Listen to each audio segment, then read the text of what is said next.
રાતના બરાબર 2 વાગ્યા છે.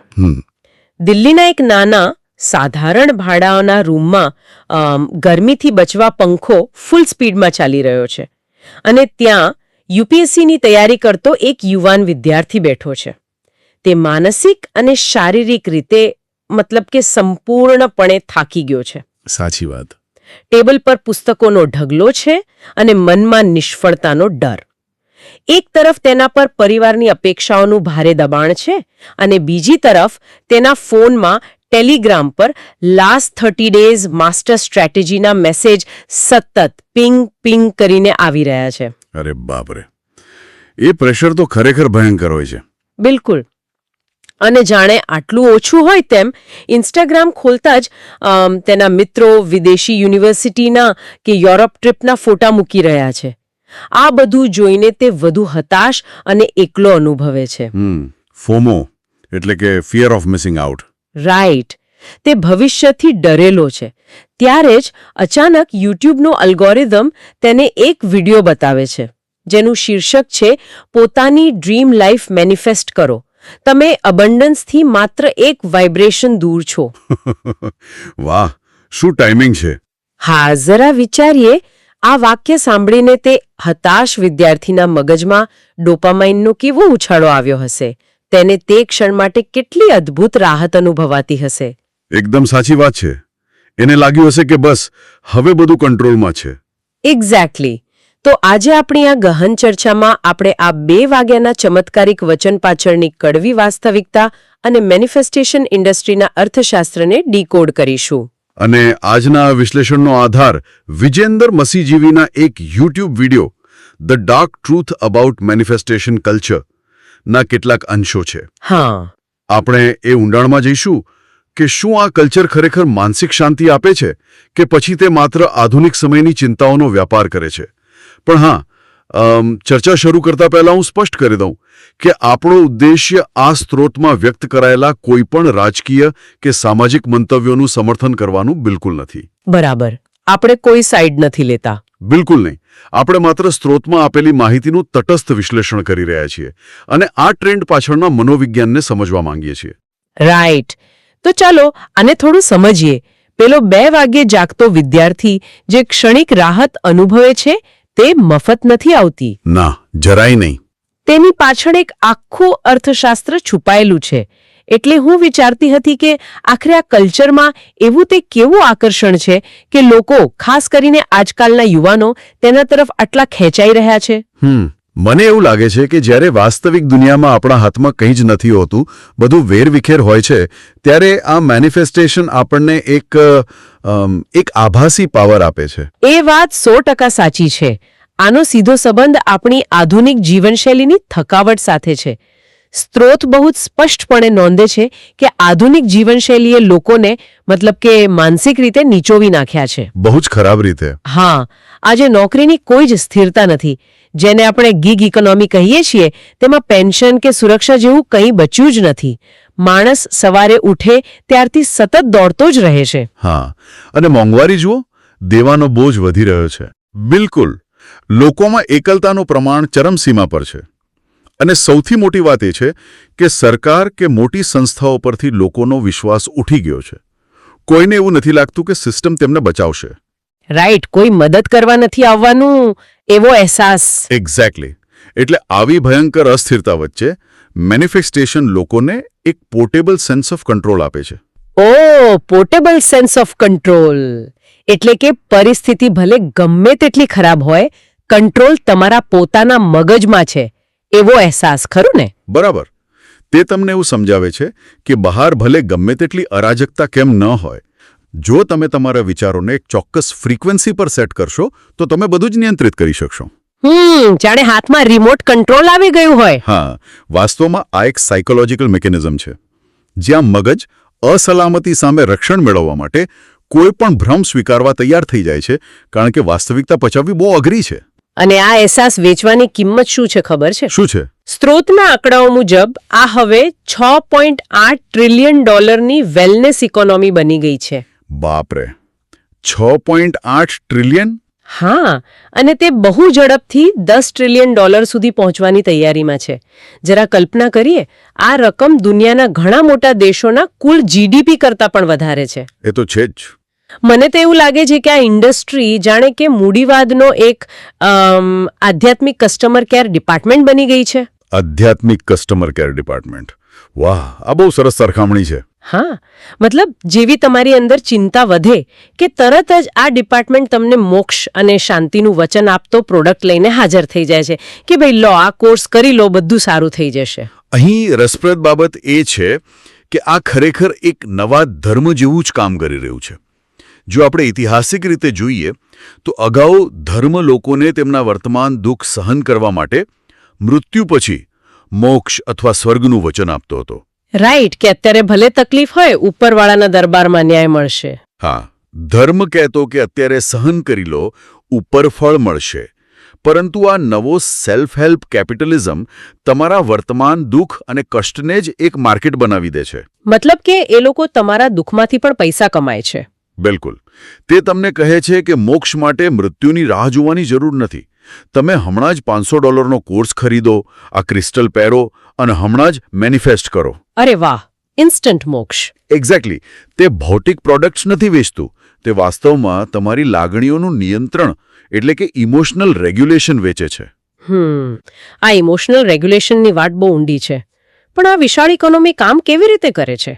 સ્ત્રોત એ તરફ નિર્દેશ કરે છે કે આખી સિસ્ટમની જે માળખાગત ભૂલો છે તેને આ કલ્ચર બહુ જ ચાલાકીથી વ્યક્તિગત નિષ્ફળતા તરીકે ખપાવી દેશે. હા, અને આ જ તો આનો સૌથી ખતરનાક ભાગ છે. સ્ત્રોતમાં આના કેટલાક અત્યંત હચમચાવી મૂકે તેવા ઉદાહરણો આપવામાં આવ્યા છે, જે દર્શાવે છે કે આ વિચારધારા કેટલી હદે વાસ્તવિકતાથી કપાયેલી છે. દાખલા તરીકે ગાઝામાં જન્મેલું કોઈ માસૂમ બાળક હિંસા કે ગરીબીને મેનિફેસ્ટ નથી કરતું. બિલકુલ નહીં. છતાં તે તેનો ભોગ બને છે.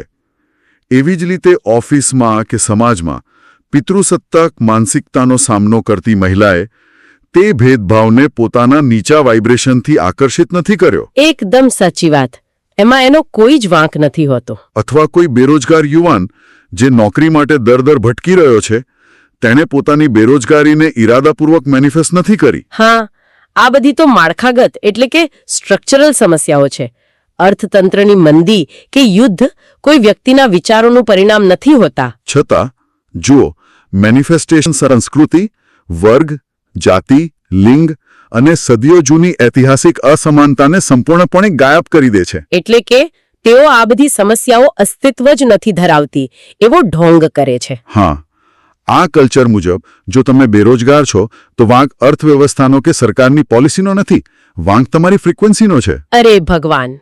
તે માત્ર ને માત્ર વ્યક્તિ પર જ ભાર મૂકે છે અને સિસ્ટમને ક્લીન ચીટ આપી દે છે. આ રીતે તે અજાણતા જ અન્યાયી સિસ્ટમનો બચાવ કરે છે. અહીં વાત ખરેખર રસપ્રદ બને છે અને મારે થોડો વિરોધ કરવો છે, મતલબ એક પોઈન્ટ મૂકવો છે. ચોક્કસ, કહો. જો કોઈ વ્યક્તિ અત્યંત હતાશ હોય તો શું તેને હકારાત્મક વિચારવાનું કહેલું એ ખોટું છે? મારો કહેવાનો અર્થ એ છે કે શું આશાવાદી રહેવાથી અથવા હું આ કરી શકીશ એવું વિચારવાથી તેની માનસિક સ્થિતિ સુધરતી નથી? આપણે હંમેશા સિસ્ટમનો જ વાંક કેમ કાઢવો જોઈએ? બહુ જ સારો પોઈન્ટ છે. આનાથી એક મહત્વપૂર્ણ પ્રશ્ન ઊભો થાય છે કે આશાવાદ અને આંધળા આશાવાદ વચ્ચેનો ભેદ શું છે? સ્ત્રોત આનો ઉત્તર બાર્બારા એરનરિચના પ્રખ્યાત પુસ્તક બ્રાઇટ સાઇડેડનો સંદર્ભ આપીને બહુ સચોટ રીતે આપે છે. જો આશાવાદી હોવું જીવન ટકાવી રાખવા માટે જરૂરી છે. હા, એના વગર તો માણસ જીવી જ ન શકે. બરાબર. પરંતુ મેનિફેસ્ટેશન ઇન્ડસ્ટ્રી જે વેચે છે તેને સાયકોલોજીમાં ટોક્સિક પોઝિટિવિટી એટલે કે ઝેરીલી હકારાત્મકતા કહેવાય છે. ઝેરીલી હકારાત્મકતા, આ મિકેનિઝમ કામ કેવી રીતે કરે છે? હું સમજાવું. જ્યારે તમે કોઈ ખરાબ સિસ્ટમ, અન્યાય કે ખરાબ અર્થવ્યવસ્થા પર સવાલ ઉઠાવો છો ત્યારે તમારા તે વ્યાજબી આક્રોશને આ કલ્ચર નેગેટિવ એનર્જી કહીને દબાવી દે છે. ઓહ, એટલે તમને બોલવા જ ન દે. હા. દાખલા તરીકે, જો કંપનીમાં તમારું શોષણ થતું હોય, તમને ઓવરટાઈમના પૈસા ન મળતા હોય અને તમે ફરિયાદ કરો તો તમને કહેવામાં આવે કે તમે ફરિયાદ કરીને નેગેટિવિટી ફેલાવો છો. માત્ર ઉચ્ચ વિચારો રાખો, ગુડ વાઇબ્સ ઓનલી. પેલું કોર્પોરેટ કલ્ચરમાં કહે છે ને કે વી આર અ ફેમિલી, અહીં કોઈ પોલિટિક્સ નથી, એના જેવું જ. એક્ઝેક્ટલી. આનાથી થાય છે એવું કે આ આંધળો આશાવાદ ખરેખર અસમપ્રમાણ સિસ્ટમ એટલે કે એસિમેટ્રિક સિસ્ટમ્સનું જ રક્ષણ કરે છે. એટલે કે અસમપ્રમાણ સિસ્ટમ જ્યાં સત્તા અને સંપત્તિ માત્ર અમુક જ લોકો પાસે કેન્દ્રિત છે, તેમને કોઈ પ્રશ્ન જ નથી પૂછતું. બિલકુલ નહીં. જ્યારે લોકો સિસ્ટમનો વાંક કાઢવાને બદલે પોતાની જ વાઇબ્રેશનનો વાંક કાઢવા લાગે, ત્યારે પેલા સત્તાધીશો અને અબજોપતિઓ માટે આ ટોક્સિક પોઝિટિવિટી એક મજબૂત ઢાલ બની જાય છે. હા, એમને તો જલસા પડી જાય. હા, તેઓ આરામથી કહી શકે છે કે અમે તો સફળ છીએ કારણ કે અમારું માઇન્ડસેટ સારું છે, તમે ગરીબ છો કારણ કે તમારું માઇન્ડસેટ ખરાબ છે. એક્ઝેક્ટલી. કારણ કે જો કોઈ સિસ્ટમ સામે અવાજ જ નહીં ઉઠાવે, જો બધા પોતાની જાતને જ સુધારવામાં અને ઘરે બેસીને જર્નલિંગ કરવામાં લાગેલા રહેશે, તો જેઓ આ સિસ્ટમનો ફાયદો ઉઠાવી રહ્યા છે તેમને ક્યારે જવાબદાર ઠેરવવામાં નહીં આવે. આ તો લોકોને અવાજ ઉઠાવતા રોકવાનું બહુ જ પાવરફુલ ટૂલ છે. બહુ જ પાવરફુલ. તો પછી એક મોટો પ્રશ્ન એ થાય કે જો આ પદ્ધતિ આટલી હાનિકારક છે, તો તે આટલી બધી લોકપ્રિય કેમ છે? આનો જવાબ કદાચ સોશિયલ મીડિયાના એ ભ્રમજાળમાં છે. હા, સાવ સાચી વાત. આપણે જેને ઇન્ફ્લુએન્સર્સ કહીએ છીએ, તેઓ આ ગેમ કેવી રીતે રમે છે? જો સોશિયલ મીડિયા પર આખું એક એસ્થેટિક એટલે કે દ્રશ્યમાન કલ્ચર ઊભું કરવામાં આવ્યું છે. માં પેલી સોફ્ટ લાઇટિંગ. અરે હા, અને બીચ પર સૂર્યાસ્ત થતો હોય અને સવારના પહેલા અબન્ડન્સ રિચ્યુઅલ્સ જ્યાં તેઓ મોંઘી માચા ટી કે કોફી પીતા હોય. હા, એ તો બહુ કોમન છે. આપણે બધાએ આવા વિડીયોઝ જોયા છે. આ ઇન્ફ્લુએન્સર્સ એવો મેસેજ આપે છે કે તેમની આ અદ્ભુત લક્ઝરી લાઇફસ્ટાઇલ તેમણે તેમની આધ્યાત્મિકતા અને ઉચ્ચ વિચારોથી મેનિફેસ્ટ કરી છે. બરાબર. પણ પડદા પાછળની વાર્તા સાવ અલગ છે. એક્ઝેક્ટલી. જ્યારે કે વાસ્તવિકતા સાવ ઉલટી છે. આ લક્ઝરી આધ્યાત્મિકતામાંથી નથી જન્મી, પરંતુ આધ્યાત્મિકતાના નામે કોર્સ અને પુસ્તકો વેચીને આ લક્ઝરી ખરીદવામાં આવી છે. આ બહુ જ મોટો દંભ છે. મતલબ કે તેઓ તમને પદ્ધતિ વેચે છે અને એ પદ્ધતિ વેચવાથી આવતા પૈસાથી તેઓ પોતે અમીર બને છે, નહીં કે મેનિફેસ્ટેશનની કોઈ જાદુઈ શક્તિથી. વાહ ભાઈ વાહ, આ તો સંપૂર્ણપણે સર્વાઈવરશિપ બાયસ જેવું જ છે. બિલકુલ. આ જ્યારે પેલી જ્યોતિષની જાળ છે, જ્યાં 1% લોકો જેમને સંજોગોવશાત કે પોતાની મહેનતથી સફળતા મળી જાય છે, તેઓ વિડીયો બનાવીને ક્રેડિટ પેલા ઇન્ફ્લુએન્સરને કે મેનિફેસ્ટેશનને આપે છે. રાઈટ. પણ જે 99% લોકો નિષ્ફળ જાય છે, તેઓ શરમ અનુભવે છે અને ચૂપચાપ બેસી રહે છે. એટલે સોશિયલ મીડિયા પર આપણને માત્ર પેલો 1% સફળ વર્ગ જ દેખાય છે. હા, પેલા નિષ્ફળ ગયેલા લોકોનો અવાજ કોઈ સાંભળતું જ નથી. અને સૌથી ખરાબ વાત એ છે કે જો તમે નિષ્ફળ જાઓ તો વાંક તમારો કાઢવામાં આવે છે કે તમે બરાબર મેનિફેસ્ટ નહોતું કર્યું, તમારી ફ્રીક્વન્સી હજુ નીચી છે, તમારે હજુ અમારો એડવાન્સ્ડ કોર્સ ખરીદવાની જરૂર છે. હા, મતલબ કે બિઝનેસ ચાલતો જ રહે. અને આ ભ્રમ ફેલાવવામાં સૌથી મોટો સાથ આપે છે સોશિયલ મીડિયાના અલ્ગોરિધમ્સ. સ્ત્રોત 1 બહુ જ ગંભીર મુદ્દો ઉઠાવે છે કે આ અલ્ગોરિધમ્સ રાજકીય રીતે તટસ્થ એટલે કે ન્યુટ્રલ નથી હોતા. જો અલ્ગોરિધમની વાત કરીએ તો મને હંમેશા એવું લાગતું કે આ તો માત્ર કોમ્પ્યુટર કોડ છે, માત્ર ગણિત છે. હા, મોટાભાગના લોકો એવું જ માને છે. પણ સ્ત્રોત એવો દાવો કરે છે કે અલ્ગોરિધમ્સ ડીપલી પોલિટિકલ છે. આનો અર્થ કદાચ એવો થાય કે અલ્ગોરિધમ એ જ વસ્તુ પ્રમોટ કરે છે જેમાંથી પ્લેટફોર્મને ફાયદો થાય, અને પ્લેટફોર્મનો ફાયદો લોકોને એન્ગેજડ રાખવામાં છે. ખરું ને? સાવ સાચી વાત પકડી છે. અલ્ગોરિધમ્સ જાણી જોઈને એવા જ કન્ટેન્ટને વધારે લોકો સુધી પહોંચાડે છે જે વ્યક્તિને પોતાની પરિસ્થિતિ માટે પોતાને જવાબદાર માનવા પ્રેરિત કરે. આવું કેમ? જુઓ, વિચારો કે જો કોઈ વિડીયો ગરીબી કે બેરોજગારી પાછળના માળખાગત કારણો કે સરકારની નીતિઓની ટીકા કરતો હોય, તો તેમાં લોકોને ગુસ્સો આવશે, તેઓ વિચારતા થશે. રાઈટ. પણ તેમાંથી કોઈ તાત્કાલિક પ્રોડક્ટ નહીં વેચાય. પરંતુ જો કોઈ વિડીયો એવું કહે કે તમારી ગરીબી માટે તમારા પોતાના જ વિચારો જવાબદાર છે, આ વિડીયો સેવ કરો અને અબન્ડન્સ વાઇબ્રેશન ડાઉનલોડ કરો. ઓહ, તો અલ્ગોરિધમ તેને લાખો લોકો સુધી પહોંચાડશે. બિલકુલ. કારણ કે એમાંથી એન્ગેજમેન્ટ મળે છે. હા, કારણ કે વ્યક્તિગત દોષારોપણ સીધું જ સેલ્ફ હેલ્પ પ્રોડક્ટ્સના વેચાણ તરફ દોરી જાય છે. આ વિચારધારા વર્તમાન આર્થિક માળખાને કે મોટી કોર્પોરેટ કંપનીઓને કોઈ જ નુકસાન નથી પહોંચાડતી. એકદમ સાચું. ઉલટું, તે પ્રસ્થાપિત સિસ્ટમને સુરક્ષિત રાખે છે અને પ્લેટફોર્મ માટે એન્ગેજમેન્ટ વધારે છે. આ તો સમગ્ર સમાજ અને આપણી લોકશાહીના પાયાને જ નુકસાન પહોંચાડી રહ્યું છે. અને આ જ સંદર્ભમાં સ્ત્રોતમાં બે બહુ જ શક્તિશાળી સંદર્ભો આપવામાં આવ્યા છે જે આ ચર્ચાને એક નવા જ સ્તર પર લઈ જાય છે. કયા કયા? પહેલો સંદર્ભ છે માર્ક ફિશરના પુસ્તક કેપિટલિસ્ટ રિયાલિઝમનો. માર્ક ફિશરનું એ પુસ્તક જો મને બરાબર યાદ છે તો તે એ વાત પર છે કે કેવી રીતે આધુનિક મૂડીવાદ આપણી કલ્પના શક્તિને જ હાઇજેક કરી લે છે. ખરું ને? એક્ઝેક્ટલી. જાણે લોકોને એવું જ લાગવા માંડે કે દુનિયા તો આવી જ રહેવાની છે, બીજો કોઈ વિકલ્પ જ શક્ય નથી. તમારું તારણ એકદમ સચોટ છે. માર્ક ફિશર નોંધે છે કે આધુનિક મૂડીવાદ ત્યારે સૌથી ખતરનાક બને છે જ્યારે લોકો સિસ્ટમ બદલવાની કલ્પના કરવાની ક્ષમતા જ ગુમાવી દે છે. બાપરે, આ તો બહુ ગંભીર બાબત છે. હા, તેમને સમજાવી દેવામાં આવે છે કે સિસ્ટમ તો ક્યારેય નહીં બદલાય, તમારે જ બદલાવવું પડશે. તમારે જ તમારી જાતને વધુ પ્રોડક્ટિવ બનાવીને આ સિસ્ટમમાં ફિટ થવું પડશે. મતલબ કે રોબોટ બની જાઓ. બસ એના જેવું જ. અને આની સાથે જ સ્ત્રોત બીજો સંદર્ભ આપે છે. પંજાબી કવિ અવતારસિંહ પાશની એ હૃદયદ્રાવક પંક્તિનો કે સૌથી ખતરનાક હોય છે સપનાઓનું મરી જવું. સૌથી ખતરનાક હોય છે સપનાઓનું મરી જવું. આ પંક્તિ આમ તો બહુ જાણીતી છે, પણ આ મેનિફેસ્ટેશન ઇન્ડસ્ટ્રીના સંદર્ભમાં તેનો અર્થ બહુ ડરાવણો છે. હા, અહીંયાનો મિનિંગ સાવ અલગ જ નીકળે છે. અહીં કદાચ વ્યક્તિગત સપનાઓની વાત નથી, પણ સામૂહિક સપનાઓના મરી જવાની વાત છે. આ આખા વિશ્લેષણનો કદાચ સૌથી મહત્વનો મુદ્દો જ આ જ છે. સ્ત્રોત મુજબ આ મેનિફેસ્ટેશન ઇન્ડસ્ટ્રી ખરેખર તો ડેમોક્રેસી વિરોધી છે. એટલે કે લોકશાહીની વિરુદ્ધ. હા, લોકશાહી ક્યારે જીવંત રહે? જ્યારે લોકો એક સંગઠિત નાગરિક તરીકે પોતાના હકો માટે, સારા શિક્ષણ માટે, રોજગાર માટે કે સમાન વેતન માટે એક સાથે મળીને લડત લડે. સાચી વાત.